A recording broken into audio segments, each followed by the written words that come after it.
Bom, votarei favorável ao requerimento por ter sido um dos autores. E, vereador Fantinel, eu moro numa residência, numa casa.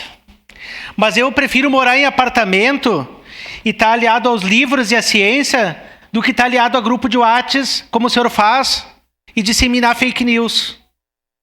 Eu estou ao lado da ciência, prefiro estar ao lado dos livros, dos pensadores.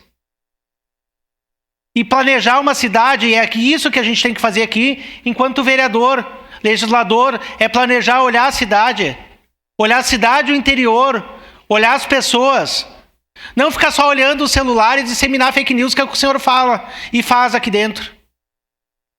As falas do senhor, vereador, não condiz com a realidade.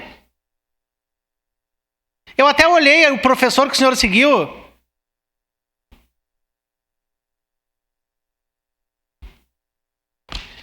Vereador Fantinel,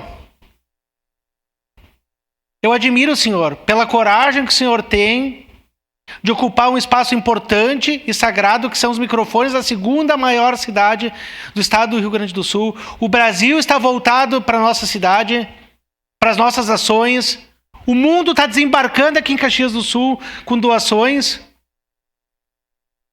E nós serviremos, colegas vereadores, como inspiração para outras cidades, as nossas atitudes aqui na Câmara de Vereadores, para que nós possamos dar luz para cidades do interior, cidades de médio porte, para políticas públicas.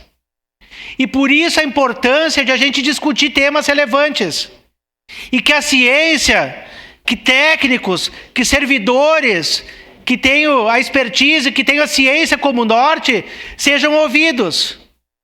E não achismos de fake news ou de grupinho de WhatsApp, onde um fala e fica disseminando.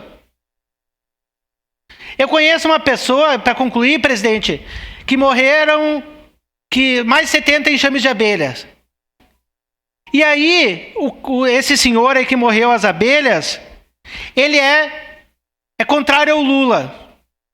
E ele, como é bolsonarista ao extremo, ele botou na cabeça, porque alguém disse para ele que o Lula quer importar o mel da Argentina. E agora ele está acreditando que realmente o Lula mandou matar as abelhas. Ouvi isso, não é brincadeira. Então essas pessoas falam e reproduzem, e são nos grupos de WhatsApp.